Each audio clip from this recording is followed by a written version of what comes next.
Hi, and welcome to week 3 of Children's Literature and Language. This week, we're continuing to focus on children's literature and really focusing on story time. We're going to work on or learn about the way to select the appropriate book for the age that you're reading to, and maybe even for something that's going on with particular children at that time, and just how to select quality books. That can be based on the author, the purpose, the research that the author's done, depending on the topic, just many different factors that go into what makes something quality. We learned about a lot of awards last week, which can be a good start, but we also, if you notice at the end of the chapter, there was a can we just rely on awards question? Because sometimes we can't. Sometimes there are lots of great books out there that aren't earning awards, or sometimes the criteria for awards might not be something that is helping find real quality. So while they're a great place to start, we can't rely solely on that. I do hope that you at least scanned the whole chapter last week. While there weren't a lot of quiz questions over the last 15 or 20 pages, probably, it's good information that you'll want to keep and refer back to when you're selecting books for your book, your book review. That's it, your book review project. Just to make sure that you're getting all the books that you need for that and meeting criteria. So just keep chapter 4 in mind and know that it's there and that you might want to refer back to some of the links and notes in it. But this week we start on chapter 5. And it's the same book that we were in last week. So if you already downloaded the whole book, then you've already got it. But here's the link to it again. Here's the link to the website again, in case you're wanting to read it that way or to download each individual chapter instead of the whole thing. In addition to that chapter, we have this document, which is from Reading is Fundamental from that organization. And it's a document specifically about ways to read aloud, techniques for reading aloud, which your chapter covers some of too. But this is maybe more concise, but you're reading the chapter anyway, so maybe you'll get some of the things twice. So those are our two main focuses this week. Story time, how to select books for story time, and how to best read aloud for story time. And so with that, I'm only asking you to read through chapter 9 on this, because starting with chapter 10, we get into elementary school, preteens and teens. Did you know that teens love to be read aloud to just as much as young kids do? I taught high school English for a lot of years, and they loved it when we just stopped and read, especially when I read to them and they, you might think they would get distracted if they weren't about to be called on or whatever, but they loved it. They would just sit there and listen to the stories. So that was some nice times that I that I miss, and makes me think of some special kids. Okay, so that's your reading for this week. Just like last week in this book, there are a lot of videos embedded in the chapter, so that's where most of your videos will come from this week, but be sure to check out the video page for a couple others. Then you've got a quiz for week 3. It says 0 points right now because I haven't assigned the points, but it's a quiz over the readings and the quiz and the videos. So just read and watch those. And then you've got 2 assignments that are really about meaningful story times. And you might be going, it's just reading. I know how to read to kids, but really there's, I've seen it done very well and I've seen it done very poorly. So this week you're going to decide when it's being done well and when it's being done poorly. You're going to find 3 videos on YouTube of teachers reading aloud to a group of kids or of young children. It can be anywhere from young toddlers to age 5, or one of your videos. If you work with infants, one of your videos could be an infant session if you'd like for it to be. I don't know if you'll find one, but if you do find one of a teacher reading to infants, more power to you. If you work with infants, then it makes sense for you to watch at least one of those. You need to ensure that the videos show at least 5 to 10 minutes of continuous reading and interaction with the children. And there's something else I wanted to note here, and I'm blanking on what it was. Look at my notes. Don't think it's in there. Maybe it'll come back to me in a minute.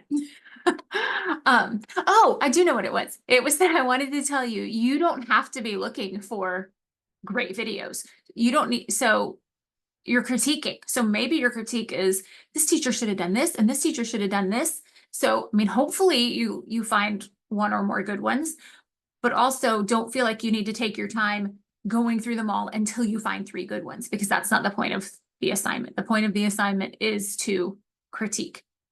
So 3 videos, at least 5 to 10 minutes of reading and interaction. And then you're going to download this document that we'll look at in a second. Well, we'll look at it right now. So you'll notice it's in blue. It's in blue to differentiate between what I wrote and what you add to it. So when you add, you're going to change the font color to black. We'll put the title of video. You'll put the link to the video, and I want it to be hyperlinked, as in I can click on it and go to the video, not I have to copy and paste the video. So if you do not know how to hyperlink, then we will look at that in just a minute. There are these questions. You'll notice that most of them are yes and no questions until you get to 7 and 8. They're yes or no questions, but please don't just put yes or no answers. Elaborate. And that could look like saying, no, the teacher didn't do this. She did this instead. Or yes, the teacher did this. Here's how.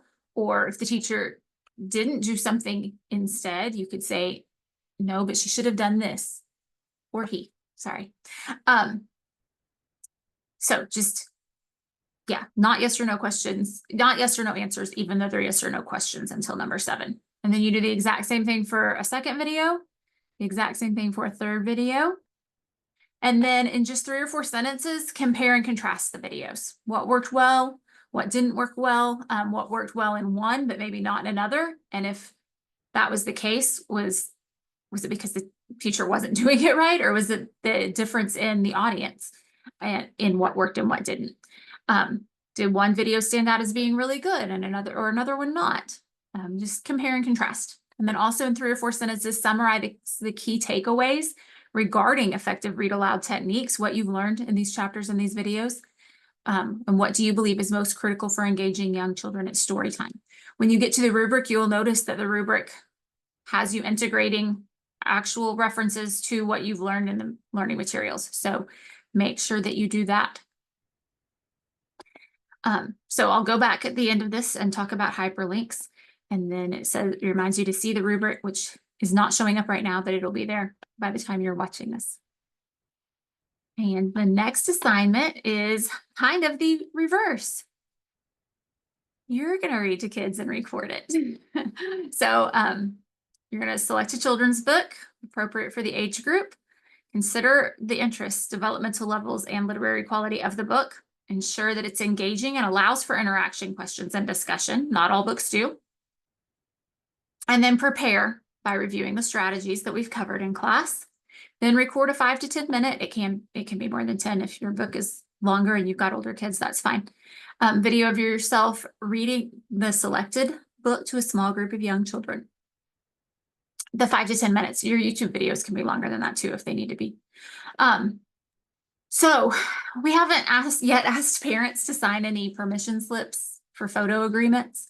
So I can't ask you to put the children's faces on these, even though unless you post them on YouTube, I'm the only one who's going to see them. So do not officially put any children's faces, but try to place the camera like behind the kids where I see their backs and your face. That way I can still hear what they say, or like if they stand up and point at something, I'm still going to see it. I'm just not going to see their face. If you're really savvy, you can put stickers over their faces or blur their faces out. Then after you record it, you're going to watch yourself. And I know that that's the most awkward part, is watching yourself and going, oh my gosh. But you're going to watch yourself and critique yourself. So while you're watching, think about these things and then write a reflection. Approximately 1 page. That's 1 page double spaced. So that's not so bad. That's 2 or 3 paragraphs. 1 page double spaced, answering these questions. And be sure it's a page that's broken down into paragraphs. It would be very rare for a full page of writing to be just 1 paragraph. So you're uploading 2 things this week. You're uploading the video so I can watch you reading, and you're uploading your reflection. Or if you don't know if whatever technology you have is not conducive to uploading using this, then you can upload to YouTube, and I will show you how to do that as well if you don't know how. And then you would put a link in the same document that you write your responses in. Again, make sure it's hyperlinked so I can just go straight to it. Canvas does have a recording tool, so you could record directly into Canvas. You just have to make sure that your computer is pointed the right way. I don't know if that option is available when you're on your phone or not, but you could record with your computer. Here's the grading criteria, and more specifically, the rubric does talk about using references. So I hope you have fun with these assignments. Lots of digging into videos this week, making your video. I'm excited to get to see y'all read and interact with the children. And what's next? I believe next is your bonus. Yep, bonus this week. Your skeletal outline is bonus this week because I think you've already, even though it's only 3 assignments, I think you've got plenty to do. So your skeletal outline is bonus. I do recommend that anytime you do a skeletal outline, whether they're bonus or the weeks that they're required, print it off at the beginning of the week and keep it beside you. That's the whole point, is for you to be making notes that you might later use in discussion. We don't have a discussion this week. That you might later use in discussion, that you might use in your assignments, or that might be useful later on when we do our key assessment. So yeah, bonus this week. And that is the end of the week. So I will look now at how to upload a video, or how to hyperlink. That's what I was going to do. How to hyperlink in Canvas. No, I want to do it in a document, not in Canvas, don't I? So let me open up a document.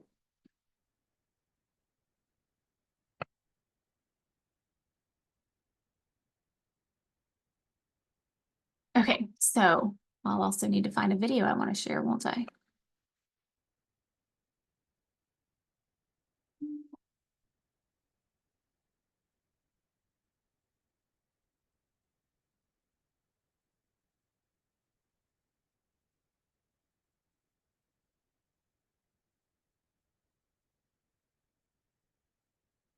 And see where last week we were talking about fairy tales and such. So let's say, these are all really long. Here, this one's not too long. School is back, and Dick's Sporting Goods has. Let's say I want to hyperlink this video. So I'm going to share, copy.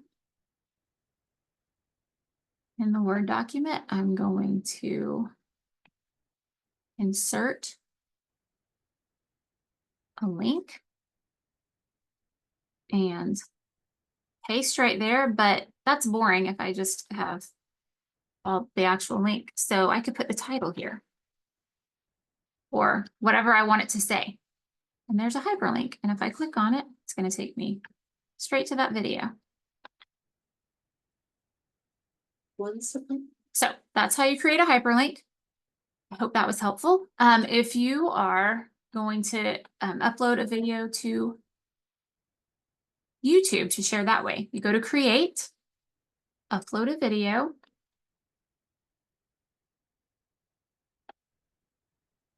And then you would need to go to your files. I don't know where I have a video.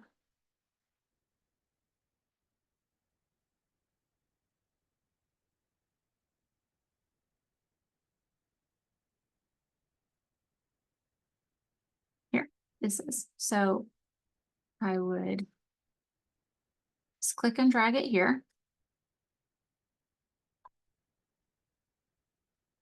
Rename it.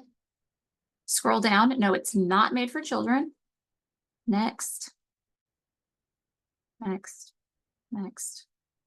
You're gonna have to make it public for me to be able to follow your link to it, and then save. I want to save that video to YouTube, so I'm gonna get out of there. Okay, so that's how you would save to YouTube, and then you would share the link the same way as you did with the others. Hope that was helpful. I hope y'all are excited for this week, and let me know if you have any questions. Okay, thanks.